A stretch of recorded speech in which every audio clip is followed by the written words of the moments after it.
Bismillahirrahmanirrahim. Assalamualaikum warahmatullahi wabarakatuh. Alhamdulillahi ala ihsani wa syukru lahu ala taufiqihi wa amtinani. Asyhadu an la ilaha illallah wahdahu la syarika lahu ta'ziman li sya'nihi wa asyhadu anna Muhammadan abduhu wa rasuluhu da'ila ridwani. Allahumma salli alaihi wa ala alihi wa ashabihi wa ikhwani. Hadirin hadirat yang dirahmati Allah Subhanahu wa taala, kita lanjutkan pelajaran kita dari kitab Al-Adabul Mufrad karya Al-Imam Al-Bukhari rahimahullahu taala. Kita terus menelaah dari bab demi bab, tidak lain agar memperbaiki akhlak kita dan menghindarkan diri kita dari akhlak yang buruk.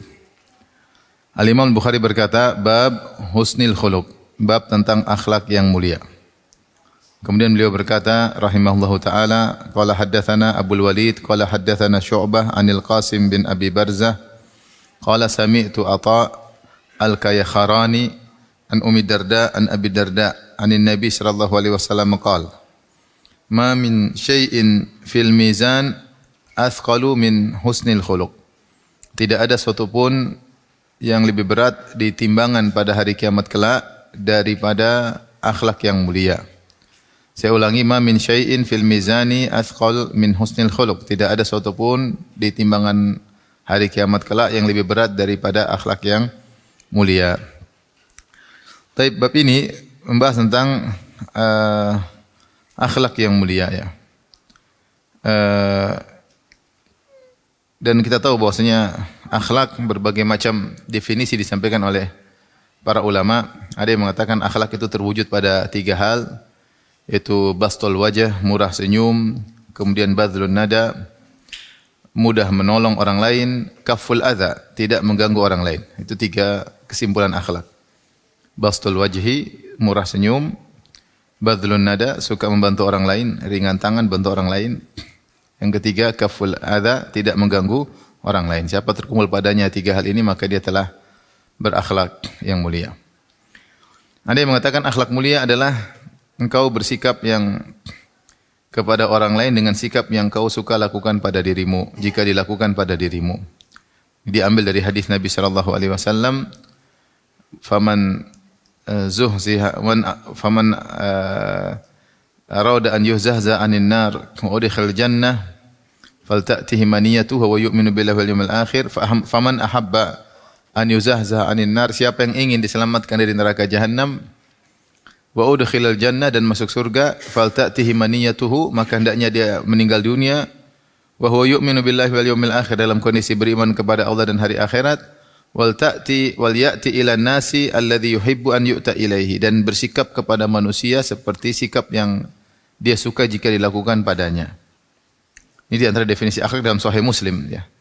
Di antara amal mulia agar selamat dari neraka jahanam dan masuk surga adalah meninggal dalam kondisi beriman dan kepada Allah dan hari akhirat, dan meninggal dalam kondisi selalu berbuat kepada orang lain dengan sikap yang dia suka untuk dia lakukan pada dirinya. Bagaimana prakteknya? Prakteknya jika kita ingin berakhlak mulia pada istri, bayangkan kita sebagai istri. Kalau istri senangnya bagaimana? Senangnya apa ibu-ibu? Dibelikan emas misalnya. Ya belikan emas kalau ada duit. Senangnya dimanjain ya. Senangnya dimaafin ya. Senangnya diajak ngobrol ya.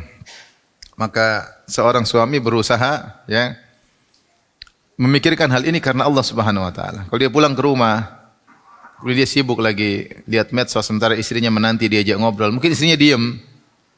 Tapi kita renungkan sedikit, kalau saya jadi istri gimana kira-kira? Sudah menanti kedatangan suami, saya sampai situ ternyata saya masih sibuk dengan medsos, ngobrol dengan kawan-kawan di HP. Sementara istri menanti, kita tidak gubris, makanya tentu akhlak yang buruk. Demikian juga kalau seorang istri ingin berakhlak mulia kepada suaminya, dia bayangkan kalau saya jadi suami bagaimana? Tentu kalau saya jadi suami saya tentu inginnya kalau pulang disambut dengan wajah ceria, ya. Dilepaskan kaos kakinya, dilepaskan sepatunya, dibukakan bajunya, ya. Dipijit kalau mau dipijit. Kalau giginya kuning disikatin. Intinya begitu cara berakhlak mulia. Kalau ingin berakhlak mulia kepada kakak dan adik, kita pikir kalau saya jadi kakak adik gimana? Kalau saya jadi kakak, saya ingin adik saya telepon, tanya kabar. Kalau adik saya punya duit, saya ingin adik saya kirim duit sama saya, tidak perlu saya minta. Seperti itu. Kalau saya jadi ingin berakhlak baik kepada adik, coba kira-kira si adik pengennya disayang kakak, ditelepon kakak, diperhatikan. Anak-anak saya, ponakan-ponakannya diperhatikan. Ya, seperti itulah kita berpikir sedikit. Perkara yang mudah, akhlak mulia adalah bersikap kepada orang lain dengan sikap yang kita suka jika disikapkan pada diri kita sendiri. Kita punya supir, pikir gimana? Kira-kira supir apa yang senang? Ya, kalau supir ya tentu kita pingin dia juga istirahat. Kalau jadi supir gimana? Capek, nggak berhenti-berhenti, perlu istirahat. Kalau lembur ya sampai malam ya kasih tambahan, ya lemburan. Dan seterusnya. Siapa yang selalu seperti ini, maka insya Allah dia husnul khatimah. Insya Allah dia masuk surga, diselamatkan dari neraka jahanam. Karena Nabi yang mengatakan, Man ahabba an yuzahzaha anin nar wa udkhilal jannah. Siapa yang ingin selamat dari neraka jahanam dan dimasukkan dalam surga, falta'tihi maniyatuhu, hendaknya ajal mendatanginya, wa huwa yu'minu billahi wal yaumil akhir, beriman kepada Allah dan hari akhirat, wal ya'ti ilan nasi alladhi yuhibbu an yu'ta ilaihi, dan dia melakukan bersikap kepada orang lain dengan sikap yang dia suka jika dilakukan pada dirinya. Ini akhlak yang mulia, ya. Akhlak yang mulia. Ini pendapat sebagian ulama seperti pendapat Syekh Abdul Razak hafizahullah taala. Jadi saya katakan tadi ada yang mengatakan akhlak itu terangkum pada 3. Bastul wajih, murah senyum, badlun nada, suka membantu orang lain. Kemudian kaful adza, tidak mengganggu orang lain sebisa mungkin. Dengan tangannya, dengan kakinya, juga dengan apa? Lisannya tidak mengganggu orang lain. Dan di antara ekspresi dari akhlak yang, aplikasi dari akhlak yang baik adalah dengan lisan. Lisan itu adalah pengungkap isi hati, pengutara isi hati, ya.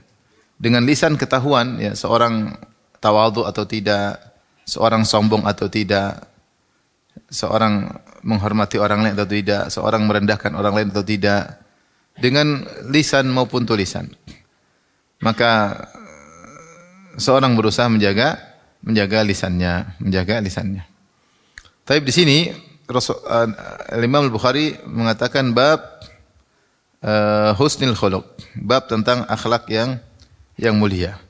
Maka secara umum akhlak terbagi menjadi 2, akhlak baik maupun akhlak yang buruk, akhlak baik dan akhlak yang buruk.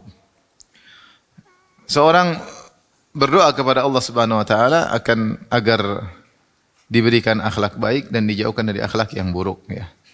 Seperti doa Nabi sallallahu alaihi wasallam, Allahumma ahsanta khalqi fahasin khuluqi.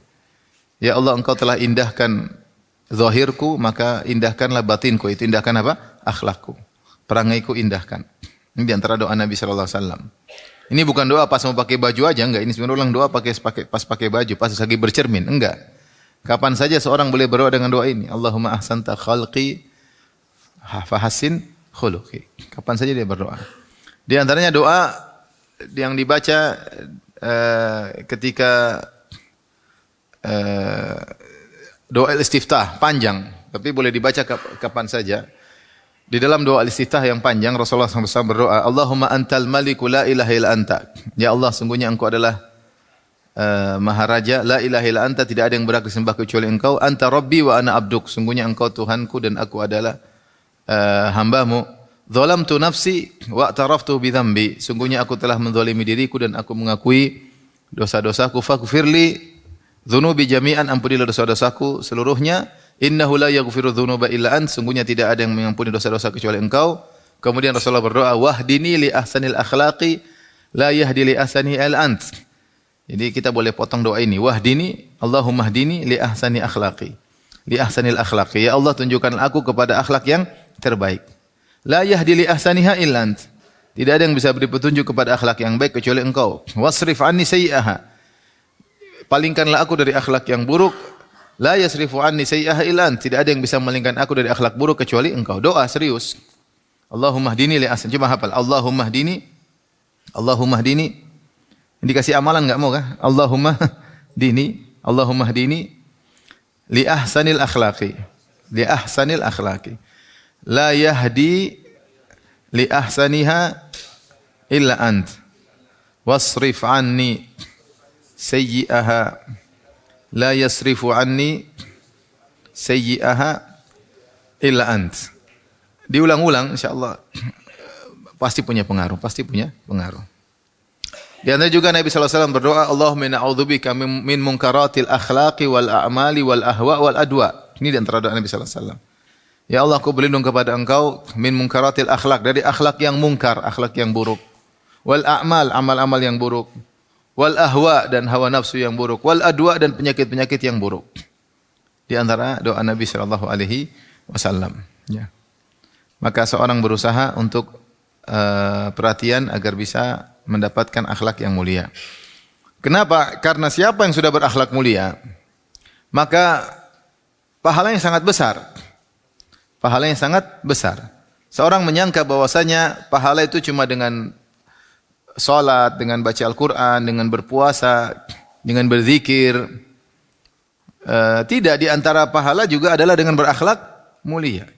Bahkan Nabi berkata, ma min syai'in fil mizani athqal min husnil khuluq. Tidak ada amalan yang lebih berat di timbangan pada hari kiamat kelak seperti amal husnul khuluq. Makanya orang yang akhlaknya mulia pahalanya besar. Makanya dalam hadis kata Rasulullah SAW, inna rajula la yudriku bi husni khuluqihi darajat shawwamul qawwam. Sungguhnya seorang dengan akhlak yang mulia dia bisa meraih derajat orang yang senantiasa puasa sunnah dan senantiasa salat malam. Mungkin dia tidak puasa sunnah, mungkin dia tidak salat malam, tapi dia akhlaknya mulia. Sama keluarganya, sama pasangan, sama istrinya, sama suaminya baik, sama anak-anaknya baik, sama orang tuanya baik, sama tetangganya baik, sama kawan-kawannya baik. Semua orang senang dengan dia. Murah senyum, tidak sombong, ya, mudah bergaul, ya, tidak meremehkan orang lain, menghargai orang lain. Maka dia, kalau dia tidak, seandainya dia tidak salat malam, seandainya dia tidak puasa sunnah, dia tetap dapat pahala salat malam dan puasa puasa sunnah. Apalagi kalau disertai dengan akhlak mulia, ternyata dia rajin beribadah. Bahkan Rasulullah mengatakan tidak ada di timbangan pada hari kiamat kelak yang pahalanya lebih besar daripada pahala akhlak mulia. Maka seorang berusaha menjadikan dirinya berakhlak yang mulia, ya, berakhlak yang mulia. Akhlak mulia mudah, yaitu orang nyaman dengan dia. Allah nyaman apa? Ya. Orang nyaman sama dia. Ya. Dia layyin, hayyin, sahlin, ya, qarib. Dalam hadis kan Rasulullah mengatakan Allah mengharamkan neraka bagi kullu hayyinin, layyinin, sahlin, qarib. 4 sifat. Layyin, hayyin, sahlin, qarib. Layyin lemah lembut. Sahal mudah. Ya. Mudah urusan, mudah bergaul, mudah apa-apa. Qarib yaitu dekat. Hayyin juga ringan, tidak berat kalau dengan dia, ya. Itu dekat sama orang, mudah. Layyin lemah lembut. Sahal urusan tidak dipersulit sama dia. Dia pun mudah berurusan sama orang lain. Hayyin juga kemudian ringan, tidak beratkan orang. Sehingga orang nyaman sama dia. Ya. Lalu ada kawan, pokoknya orang semua bilang puji, ini akhlaknya baik. Kenapa dia murah senyum? Murah senyum kalau ketemu orang. Tidak ada nampak kesombongan dirinya sama sekali. Dari tutur katanya, dari gestur tubuhnya, tidak kelihatan sombong sama sekali. Sehingga orang semua lihat dia suka sama dia. Senyum, kalau orang bicara dia dengar, dia komentar secukupnya. Tapi kalau orang sudah mulai kelihatan sombongnya, angkuhnya, orang enggak suka, ya. Sombong dengan gestur tubuhnya, sombong dengan ucapannya, sombong dengan tutur katanya, ya orang enggak suka. Ya. Subhanallah. Jadi kalau ada kawan seperti ini, semua orang tahu, masya Allah akhlaknya baik, ya. Jadi ciri orang akhlak yang baik itu orang nyaman sama dia. Intinya mudah begitu. Orang nyaman sama dia. Kalau kita bergaul sama orang pelit, kita nyaman enggak? Kita enggak nyaman karena nanti kita yang bayar, bukan dia yang bayar. Kalau lagi makan, bahaya kita yang bayar nih. Nanti, aduh saya lupa bawa dompet ya. Memang sengaja tidak bawa dompet. Enggak nyaman. Kita numpang sama dia, saya jemput naik mobil. Ternyata kita disuruh bayar bensin, enggak nyaman kan? Saya numpang suruh bayar bensin, bagi 2 ya bayar bensinnya lah. Mending saya naik angkot kalau begitu, lebih murah. Enggak nyaman, sedikit-sedikit marah, sedikit-sedikit ini. Ini orang berakhlak mulia, semua orang nyaman sama dia, istrinya nyaman sama dia, anaknya nyaman sama dia, tetangganya nyaman sama dia, orang tuanya nyaman sama dia, kakak adiknya nyaman sama dia. Pertanda dia akhlaknya mulia. Coba kita cek diri kita. Istri nyaman enggak? Enggak nyaman. Waduh. Suami apalagi enggak nyaman, waduh repot. Anak-anak takut, enggak nyaman. Orang tua enggak nyaman sama kita. Kakak adik enggak nyaman. Kita akhlak buruk kalau begitu.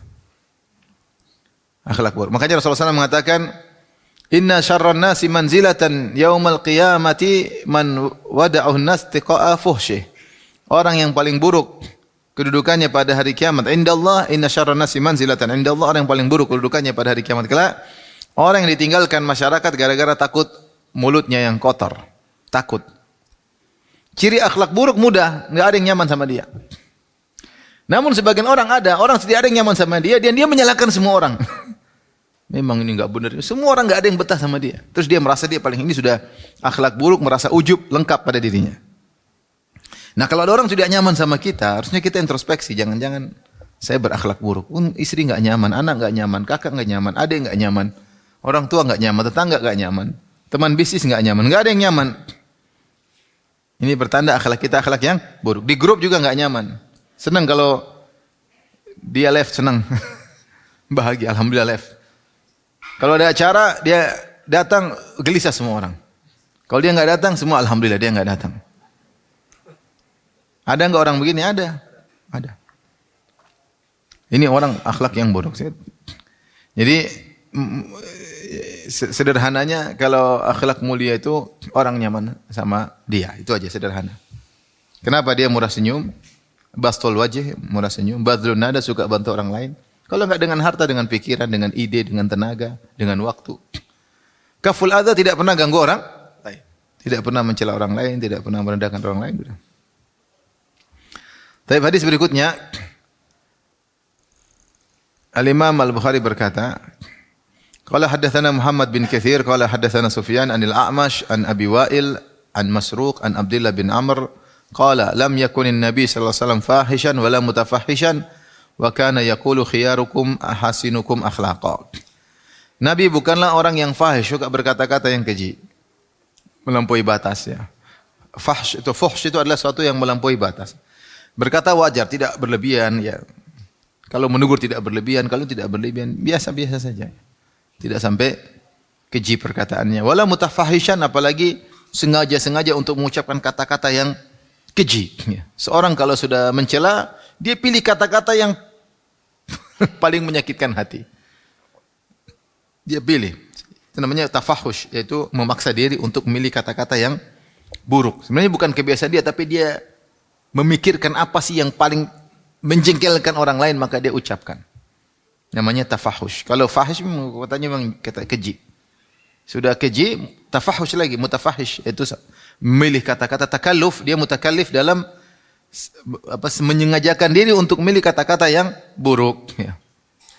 Sebagian orang ahli dalam hal ini, kalau udah menjelekin orang, pilih kata-kata yang luar biasa ya.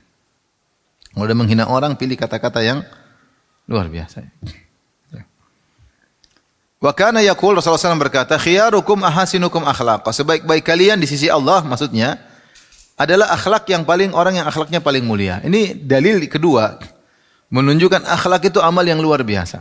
Kalau pertama tadi Rasulullah mengatakan tidak ada amal yang lebih berat daripada akhlak yang mulia.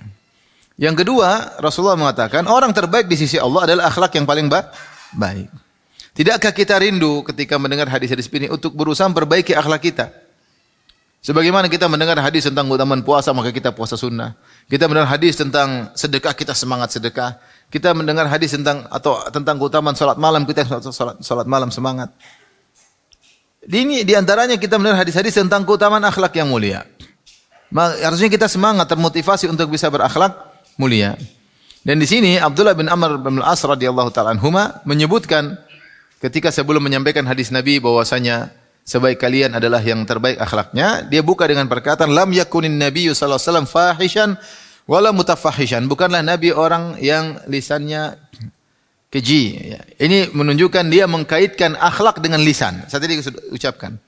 Di antara indikator yang kuat tentang akhlak seorang baik atau buruk dari apa? Lisannya.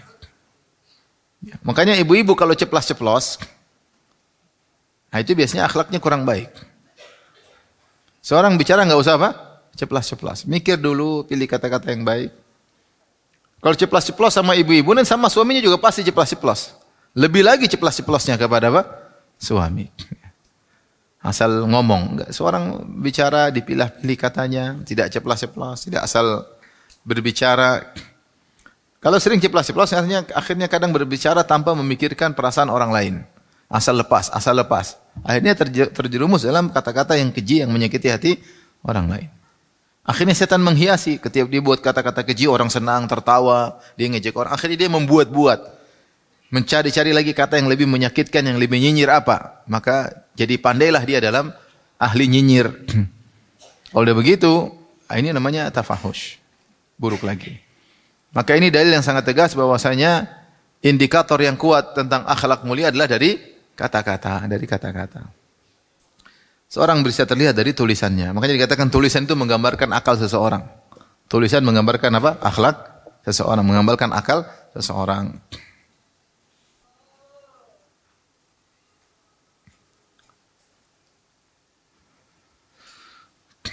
Baik.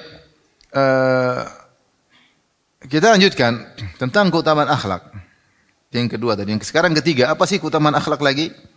Al-Imam Bukhari berkata, qala hadatsana Abdullah bin Saleh, qala hadatsani Laits, qala hadatsani Yazid bin Al-Had, an Amr bin Shu'aib an abihi an jaddihi annahu sami'a an-nabiy sallallahu alaihi wasallam yaqul, ukhbirukum, kata sahabat, aku mendengar Nabi sallallahu alaihi wasallam bersabda, ukhbirukum bi ahabbikum ilayya wa aqrabikum minni majlisan yaumal qiyamah. Maukah aku kabarkan kepada kalian tentang orang yang paling aku cintai, yang paling dekat denganku majelisnya pada hari kiamat kelak, yang majelisnya sangat paling dekat dengan majelisku pada hari kiamat kelak. Itu maksudnya orang yang kedudukannya tinggi, paling dicintai Nabi dan paling majelisnya dekat dengan majelisnya siapa? Nabi sallallahu alaihi wasallam. Dan itu cara Nabi untuk menggambarkan kedudukan amal saleh. Seperti Rasulullah mengatakan kafil yatim kahataini ana wa kafil yatim fil jannah. Aku dan pengurus anak yatim seperti ini, menunjukkan kedekatan. Jadi kalau Rasul mengatakan seorang dekat denganku, berarti amal soleh tersebut sangat tinggi nilainya. Di sini Rasulullah SAW bertanya supaya para sahabat tertarik. Ukhbirukum bi ahabbikum ilayya wa aqrabikum minni majlisan yaumal qiyamah. Maukah aku kabarkan kepada kalian orang yang paling aku cintai dan yang paling dekat denganku majelisnya pada hari kiamat kelak? Fasakatal qaum. Orang-orang pun terdiam. Fa'adaha marratain aw thalatha. Rasul ulangi lagi, maukah aku kabarkan kepada kalian tentang orang yang paling aku cintai dan yang paling dekat kedudukannya atau majelisnya denganku pada hari kiamat kelak? Rasulullah sampai ulang 2 atau 3 kali. Akhirnya para sahabat berkata, qalal qaum na'am. Kata para sahabat, ya Rasulullah. Na'am ya Rasulullah. Qala ahsanukum khuluqa. Orang yang paling baik akhlaknya di antara kalian. Apalagi yang kurang? Ini keutamaan ketiga akhlak mulia. Paling dekat majelisnya dengan siapa? Nabi sallallahu alaihi wasallam. Tadi yang pertama apa? Paling berat timbangan apa? Amalnya. Yang kedua paling baik di sisi Allah. Yang ketiga paling dicintai oleh Nabi dan paling dekat majelisnya dengan Nabi sallallahu alaihi wasallam. Karena Nabi akan mendekatkan orang-orang yang dia cintai.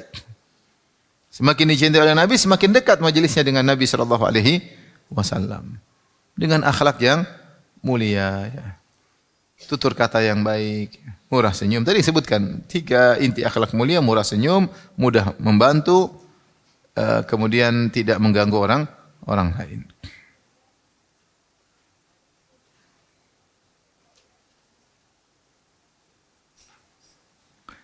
Baik.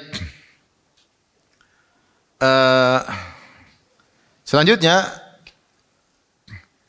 karena akhlak adalah amal soleh yang sangat mulia, sangat tinggi, sangat berat di timbangan pada hari kiamat kelak, maka di antara fokus dakwah Nabi adalah fokus tentang akhlak, mengajarkan tentang akhlak. Kita bacakan, Al-Imam Bukhari kemudian melanjutkan, beliau berkata, qala haddatsana Ismail bin Abi Uwais, qala haddatsani Abdul Aziz bin Muhammad, an Muhammad bin Ajlan, anil Qaqa' bin Hakim, an Abi Salih As-Samman, an Abi Hurairah radhiyallahu anhu anna Rasulullah sallallahu alaihi wasallam Rasulullah SAW bersabda, innama bu'itstu liutammima salihal akhlak. Sungguhnya aku ini diutus untuk menyempurnakan akhlak yang saleh, akhlak yang mulia.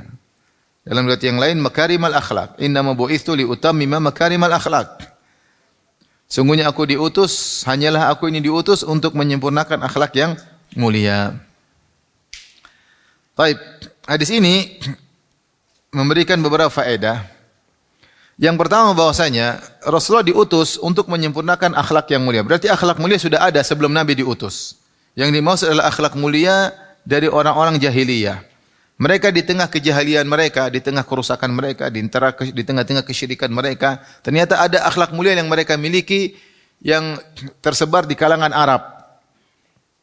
Akhlak mulia mereka banyak. Di antaranya mereka suka menjamu tamu. Ini di antara akhlak apa? Mulia orang-orang Quraisy misalnya.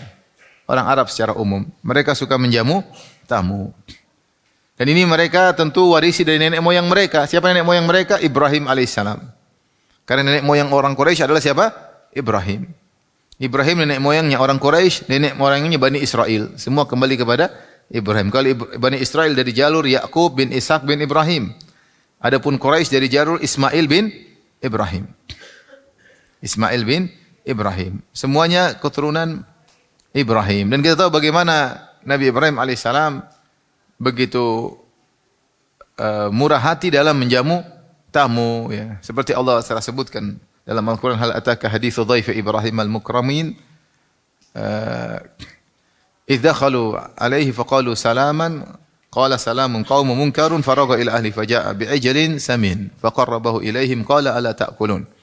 Telah datangkah kepada engkau tentang berita tentang tamu-tamu Ibrahim, yaitu para malaikat yang menjelma menjadi manusia. إذ دخلوا عليه, ketika mereka ketuk pintu Ibrahim dan mereka berkata, Assalamualaikum, wahai Ibrahim. Ibrahim berkata, Salamun qaumun munkarun. Keselamatan bagi kaum yang aku tidak kenal sebelumnya. Mungkar, maksudnya tidak saya kenal sebelumnya. Apa yang Ibrahim lakukan? Faragha ila ahli faja'a bi ijlin samin. Maka dia segera kembali ke istrinya, kemudian dia panggang sapi yang gemuk. Faqarrabahu ilaihim qala ala ta'kulun. Kemudian dekatkan panggangan sapi tersebut kepada mereka, kemudian dia berkata, kenapa tidakkah kalian memakan jamuanku? Sini lihat bagaimana mulianya Ibrahim. Pertama, Ibrahim tidak pernah mengenal orang ini. Ini orang asing bagi Ibrahim. Bukan orang yang pernah dia kenal sebelumnya. Bukan orang yang pernah menjamunya sebelumnya. Bukan orang yang pernah berbuat baik kepadanya sebelumnya. Ini orang-orang dia tidak pernah ke sebelumnya kenal. Maka dia berkata, Salamun qaumun munkarun.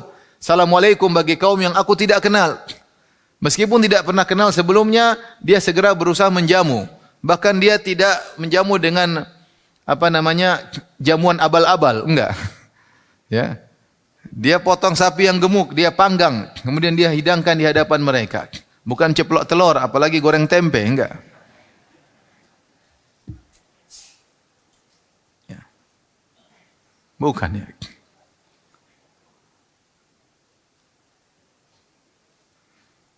Tetapi dia potong sapi.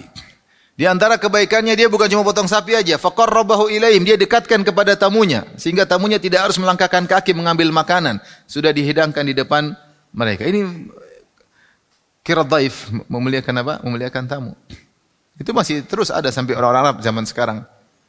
Kalau mereka ada tamu, mereka benar-benar muliakan.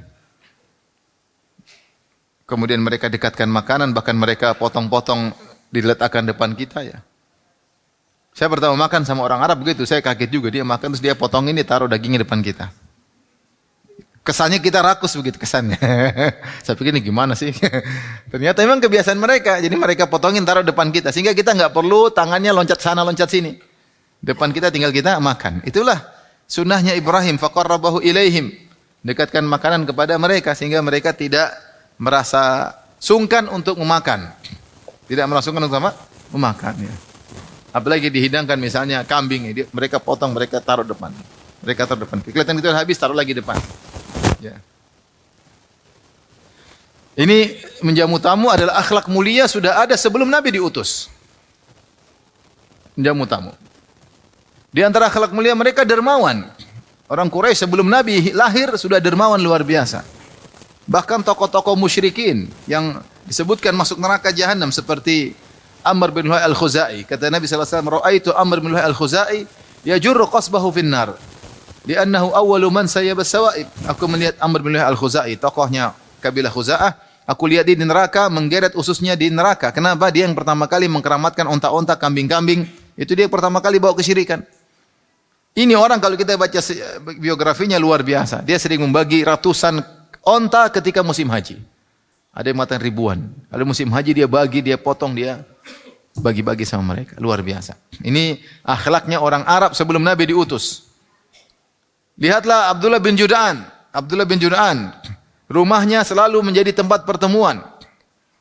Dia dari kabilah Bani Taim, Quraisy dari Taimi, kabilahnya Abu Bakar As-Siddiq.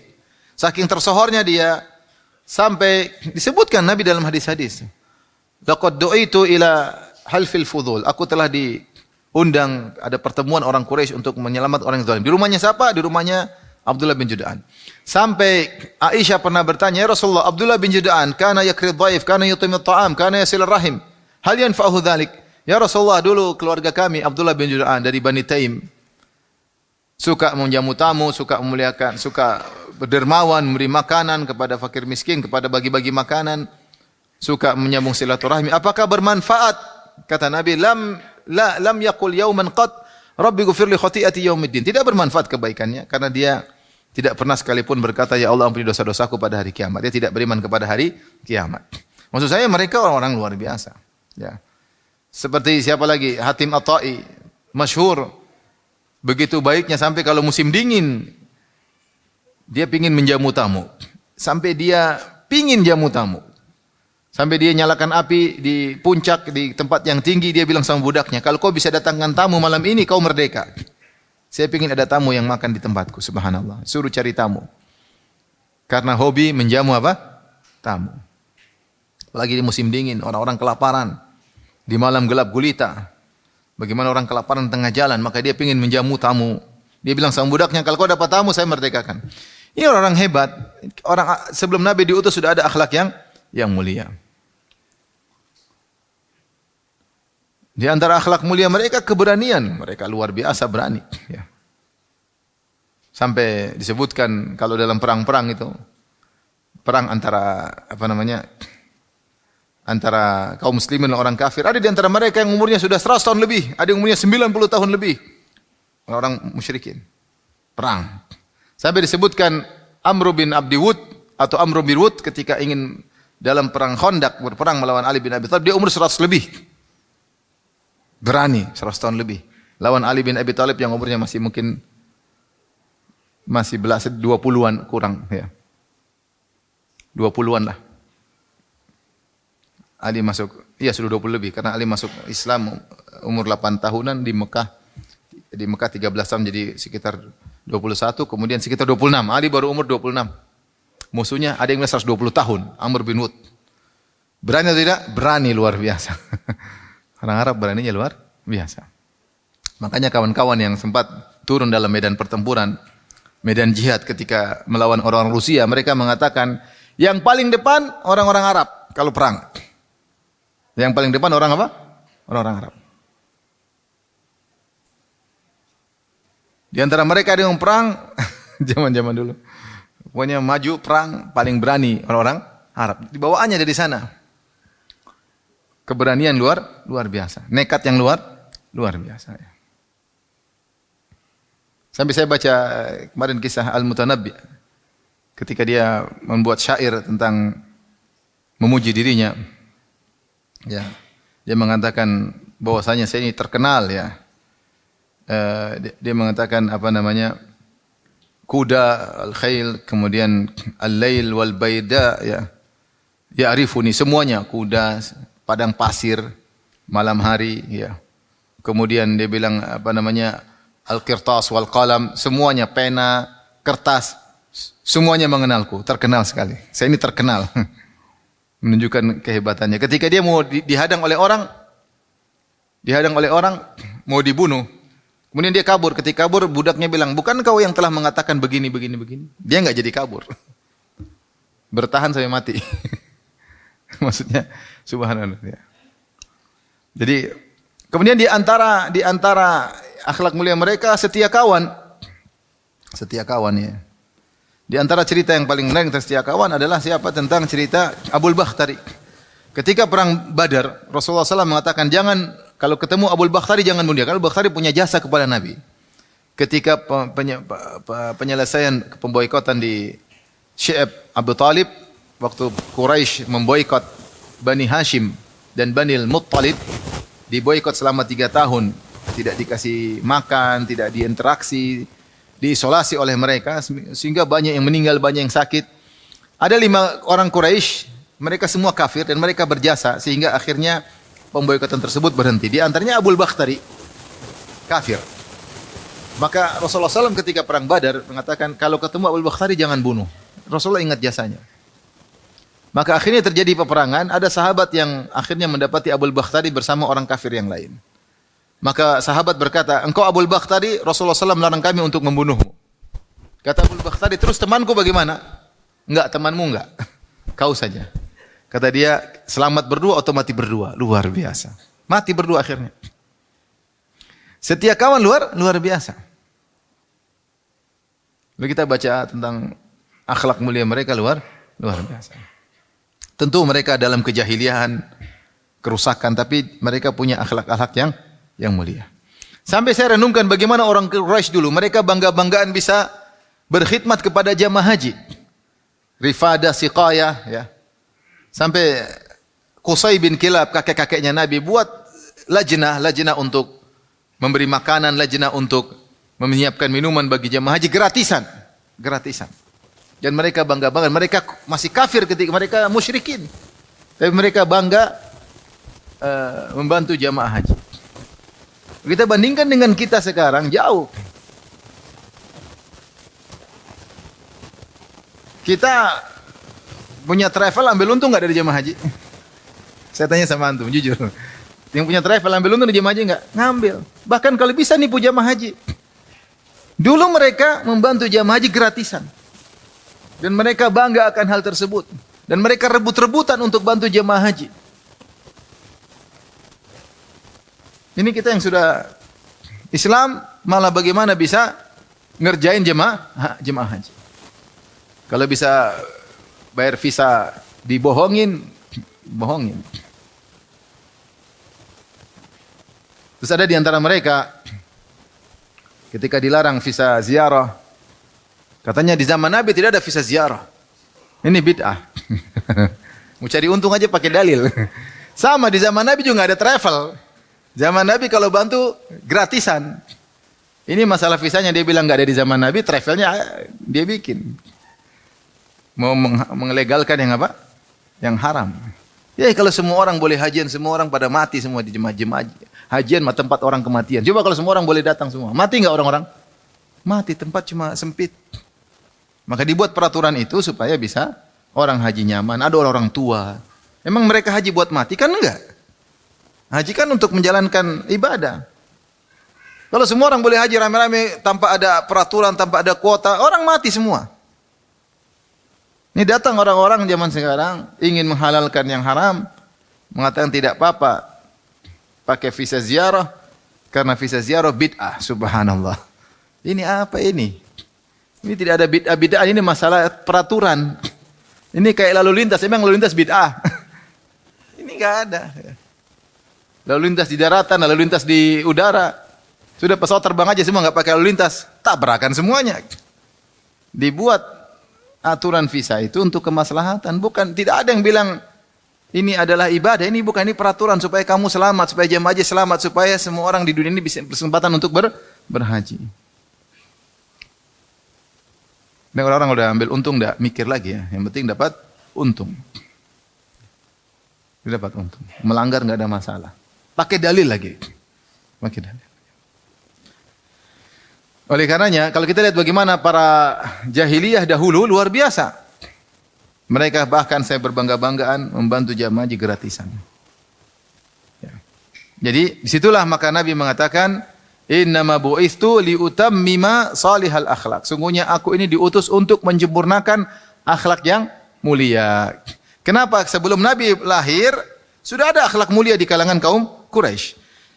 Sudah ada akhlak mulia di kalangan apa? Di kalangan orang-orang Arab. Sampai di antara mereka ada yang disebut dengan Zadur Raqbi. Diberi gelar dengan Zadur Raqbi. Yaitu Zadur Raqbi maksudnya adalah bekal rombongan musafirin. Bekal rombongan musafirin. Di antaranya adalah Umayyah ibnul Mughirah. Ayahnya Abu Umayyah ibnul Mughirah, ayahnya Ummu Salamah. Ummu Salamah bin Abi Umayyah. Dia dikenal dengan Zadur Raqab. Apa maksudnya Zadur Raqab? Dia kalau sudah safar, tidak ada yang boleh bayar, yang bayar dia sendiri. Dia misalnya bawa 20 orang, semuanya gratisan, yang bayar makanan semua saya, subhanallah. Ada juga di zaman sekarang kita punya teman seperti itu, tapi langka tapi nyata. Kemana-mana dia yang bayar, hotel dia yang bayar, semua dia bayar. Ada dulu orang-orang Arab jahiliyah yang seperti itu. Sampai diberi gelar dengan Zadur Raqab. Kemana pergi, kalau ada dia, tidak ada yang boleh bayar. Dia yang apa? Bayar. Sampai disebutkan juga di zaman Amr bin Khail al-Khuzai ketika jemaah haji, musim haji, dia bilang tidak ada yang boleh masak. Saya yang masak semua. Jadi dia anak buahnya yang masak buat jemaah haji di zaman dia. Nah, inilah yang Rasulullah sebutin bahwasanya innama bu'itsu li utammima makarimal akhlak. Bahwasanya aku diutus untuk menyempurnakan akhlak yang mulia, karena akhlak yang mulia sudah ada di zaman sebelum Nabi sallallahu alaihi wasallam dilahirkan, maka Nabi menyempurnakan. Di antaranya Rasulullah sempurnakan agar akhlak mulia tersebut karena Allah Subhanahu wa taala. Karena banyak di antara mereka yang melakukan akhlak mulia tapi karena untuk sanjungan dan pujian, bukan karena Allah Subhanahu wa taala. Kemudian Rasulullah SAW tambahkan akhlak-akhlak mulia yang lain dalam Islam, banyak sekali. Akhlak bertetangga, akhlak terhadap istri, akhlak terhadap anak-anak. Rasulullah perbaiki. Yang salah-salah Rasulullah SAW perbaiki. Akhlak dalam berdagang, akhlak bermuamalah. Sehingga lengkaplah kalau kita bicara agama yang paling komplit bicara akhlak adalah agama Islam. Agama Islam. Paling komplit. Kita akan dapatkan di agama-agama lain. Paling komplit agama Islam. Makanya saya bilang, mana ada dalam ajaran agama manapun, Rasulullah pernah bersabda, la yatanaja idza kuntum thalathah fala yatanaja al-itsnan duna thalith fa inna dzalika yuhzinuhu. Jika kalian bertiga, maka jangan dua orang bisik-bisik. Yang tiga tidak diajak karena itu bisa menyedihkan yang ketiga. Dalam agama mana diajarkan seperti itu? Ngobrol aja ada aturannya dalam apa? Islam. Luar biasa. Saya renungkan dalam agama mana? Benar Rasulullah datang untuk menyempurnakan akhlak yang mulia. Idza haddatsa rajula thumma iltafata minhu fahiya amanah. Jika ada seorang datang menemui temannya, kemudian ngobrol berdua, kemudian dia berpaling, maka itu amanah, tidak boleh dikeluar. Jadi jalur pribadi japri tidak boleh dikeluarkan ke grup umum, tidak boleh. Itu dari mana ajaran? Sudah ada sejak zaman Nabi. Nabi bilang kalau ada seorang datang ketemu kamu 4 mata doang, terus dia pergi, itu amanah meskipun dia tidak bilang rahasiakan. Apalagi kalau dia bilang rahasiakan. Dia enggak bilang rahasia pun, dia tidak bilang rahasiakan, sudah jadi amanah bagimu. Maka kau tidak boleh kau kemudian sebarkan ember mulutmu, enggak. Gayung, ember, lengkap ya. Ini grup 10 orang. Tahu-tahu tersebar, subhanallah. Tidak amanah. Japri disebar. Orang kalau bicara japri jangan disebarin. Ini kan japri. Adab. Dia berbicara japri tentu dengan punya pertimbangan tersendiri. Berbeda kalau bicara depan umum, maka pembicaraan japri pribadi jangan disebarkan ke umum. Yang ngajarin siapa? Islam ngajarin, sudah diajarin. Agama mana yang ngajarin seperti itu? Enggak ada. Luar biasa Islam tuh kalau bicara adab sudah sangat-sangat komplit. Sudah sangat-sangat komplit. Ya. Jadi sabda Nabi innama bu'itsu liutammima makarimal akhlak, kita ambil faedah yang pertama, akhlak mulia sudah ada sebelum Nabi diutus. Yang kedua, Nabi mengkomplitkan, menyempurnakan, yang kurang diperbaiki, yang belum ada ditambahin. Jadilah akhlak Islam akhlak yang sempurna, luar biasa. Semua lini, semua bidang, semua interaksi ada akhlaknya. Akhlak pedagang, akhlak sebagai istri, akhlak sebagai suami, akhlak sebagai anak, akhlak sebagai orang tua, akhlak sebagai teman, akhlak sebagai pemimpin, akhlak sebagai anak buah, akhlak sebagai musuh. Kalau punya musuh bagaimana akhlaknya? Ada semua, lengkap.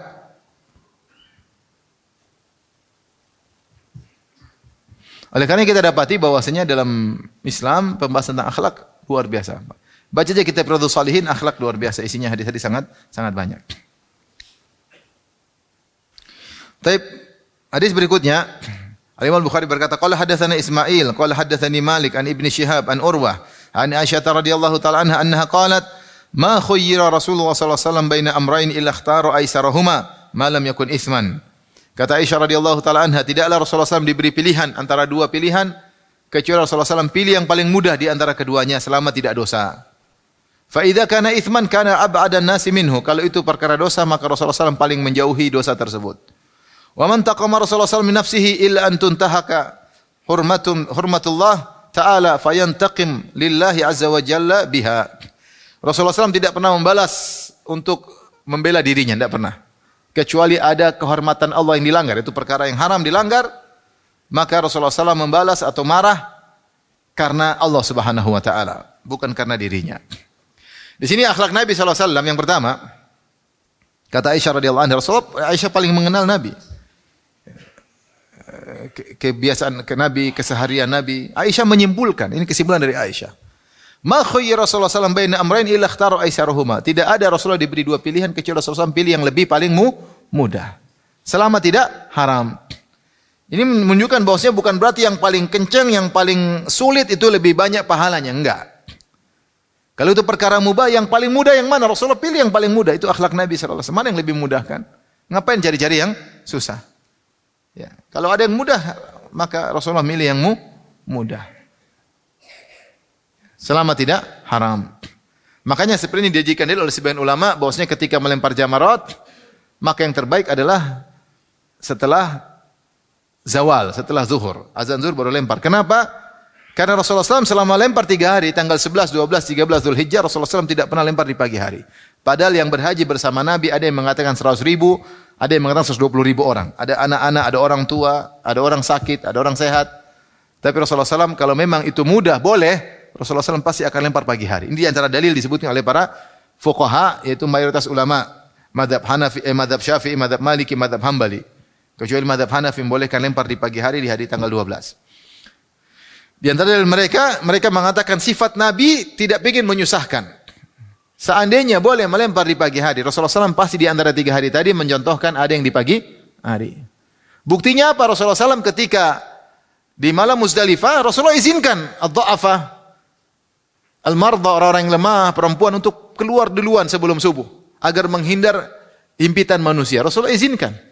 Sampai di antaranya Saudah bintu Zam'ah minta izin keluar agar dia keluar meninggalkan Muzdalifah sebelum subuh supaya bisa lempar terlebih dahulu sampai di Mina terlebih dahulu. Kalau lempar bareng-bareng nanti susah.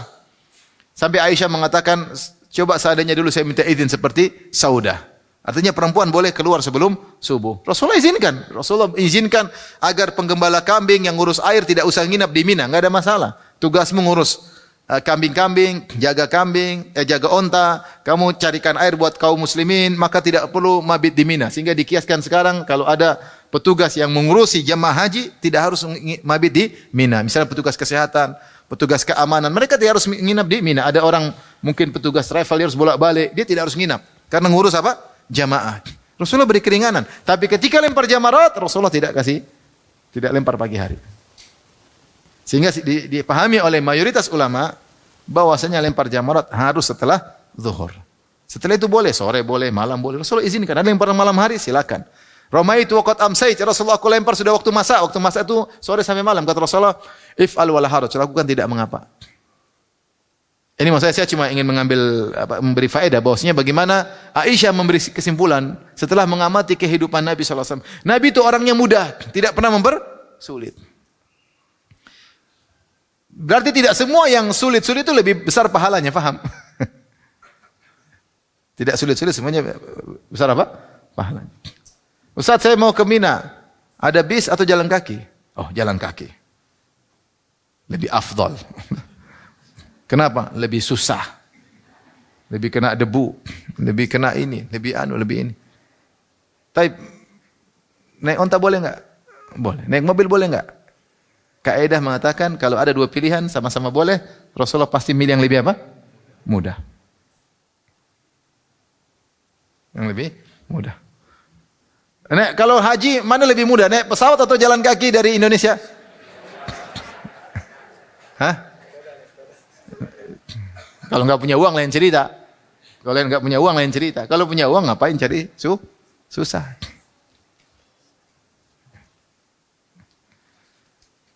Tapi maksud saya ini kaidah difahami oleh Aisyah, begitulah hidup Nabi. Nah kita pun dalam kehidupan seperti sama istri. Kalau susah mudah, kenapa susahin apa?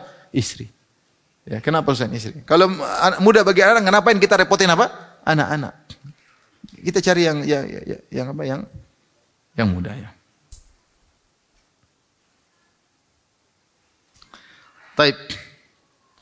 Tapi kalau dosa, fa idza kana itsman fa huwa abadun nas. Kalau dia dosa, Rasulullah paling jauh dari namanya dosa. Rasulullah SAW tidak mau spekulasi dengan dosa. Rasulullah tidak ingin nyempret-nyempretin dosa. Tidak ingin kecipratan dosa. Rasulullah SAW paling jauh dari dosa. Tidak ingin. Itu kaidah. Dalam hidup ini kalau ada spekulasi dosa, jauh-jauh. Jangan dekat-dekat. Dekat-dekat bisa kecipratan dosa, jangan dekat-dekat. Jauh sejauh-jauhnya. Kemudian di antara akhlak Nabi, wa man taqama Rasulullah SAW min nafsi. Rasulullah SAW tidak pernah marah untuk membela dirinya, enggak pernah. Ini di antara akhlak Nabi yang sangat mulia. Kalau dirinya dia tidak peduli. Buktinya ketika Rasulullah SAW diracun oleh seorang wanita Yahudi. Sambil ditanya, "Ya Rasulullah, kita bunuh dia?" "Anak tuluha, kita bunuh dia." Kata Rasulullah, enggak usah. Karena orang wanita Yahudi tadi melukai Nabi sallallahu alaihi wasallam. Ya. Bagaimana Nabi sallallahu alaihi wasallam sabar, memaafkan. Tapi kalau sudah terkait dengan hak Allah Subhanahu wa taala, maka Rasul akan membela akan membela. Sampai gara-gara racun tersebut akhirnya Rasulullah SAW meninggal dunia. Rasulullah berkata, "Ya Aisyah, ma azalu ajidu alama at-ta'am alladhi akaltu bi Khaybar, fa hadha awanu wajadtu inqita' abhari min dzalika summi." Wahai Aisyah, aku masih terus merasakan dampak dari racun yang aku makan dari wanita Yahudiyah tersebut. Sekarang saya rasa saatnya uratku putus gara-gara racun tersebut, dan Rasulullah akhirnya meninggal dunia. Para ulama mengatakan Allah ingin Rasulullah mendapatkan pahala syahid. Pahala apa? Syahid. Sebagaimana cucunya dua, Hasan meninggal diracun, Husain meninggal dibunuh. Dua-duanya mendapat pahala apa? Syahid.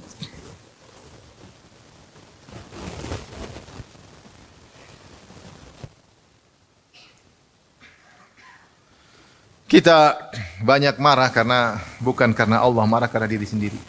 Kalau sudah marah karena diri sendiri pakai dalil. Padahal marah buat apa? Diri sendiri, bukan karena Allah. Banyak keributan terjadi pakai dalil. Masalah pribadi dibingkai dengan seakan-akan masalah agama. Banyak terjadi, sudah sering kita lihat. Bukan marah karena Allah, tapi marah karena urusan apa? Pribadi. Seharusnya seorang kalau pribadi dia lebih mudah mengalah. Kalau hak Allah baru dia harusnya marah karena Allah Subhanahu wa taala. Ya. Saya di sini ada cerita seorang dia ketuk pintu rumah orang kaya. Ada masjid perlu sesuatu. Maka dia ketuk pintu. Orangnya tidak mau buka. Orangnya pelit, orang kaya. Dia datang lagi. Diketuk. Akhirnya orang itu buka. Dia bilang, "Ada apa?" "Ini ada masjid perlu gini. Engkau alhamdulillah diberikan." Kemudian orang itu marah, itu diludahin itu orang yang minta diludahin. Diludahin entah saya lupa ludah tangannya atau ludah badannya. Maka dia bilang, "Ini ludah buat saya. Yang buat Allah mana?" katanya. Maksudnya enggak apa-apa kalau ludahin saya, tapi keluarin duit untuk apa? Untuk Allah. Dia tidak marah. Ya, karena orang itu marah sama dia. Kalau karena dia enggak. Siapa yang bisa hatinya seperti itu ya.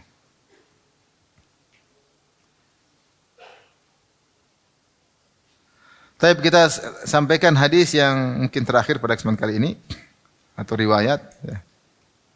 Al-Imam Bukhari berkata, qala hadatsana Muhammad bin Katsir, qala akhbarana Sufyan an Zubayd an Murrah an Abdullah, qala inna Allah ta'ala qasama bainakum akhlaqakum. Abdullah bin Mas'ud radhiyallahu anhu berkata, sungguhnya Allah membagi-bagi akhlak kalian kama qasama bainakum arzaqakum, sebagaimana Allah bagi-bagi rizki bagi kalian. Maksudnya apa? Rizki kan macam-macam, ada yang rizki banyak, ada rizki sedikit. Terus juga bermodel-model, rezeki itu ada yang rezeki dengan jadi dokter, jadi insinyur, jadi macam-macam. Rezeki banyak sedikit. Demikian juga akhlak. Allah bagi akhlak pada manusia juga bermodel-model. Ada akhlaknya tinggi, akhlaknya rendah. Ada akhlak dalam sisi ini, kurang berakhlak dalam sisi ini. Sebagaimana rezeki, berbagai macam variasi. Wa inna Allah Ta'ala yu'til mal man ahabba wa man la yuhib. Allah membagi harta kepada orang yang Allah cintai dan orang yang Allah tidak cintai. Wa la yu'til imana illa man yuhib. Adapun Allah berikan iman hanya kepada yang Allah cintai. Faman dhanna bil mali an yunfiqahu. Siapa yang pelit dengan harta sehingga dia tidak mau menginfakannya. Wa khafal adu, atau orang yang takut untuk bertemu dengan musuh, au an yujahidahu, sehingga dia tidak mau untuk berjihad.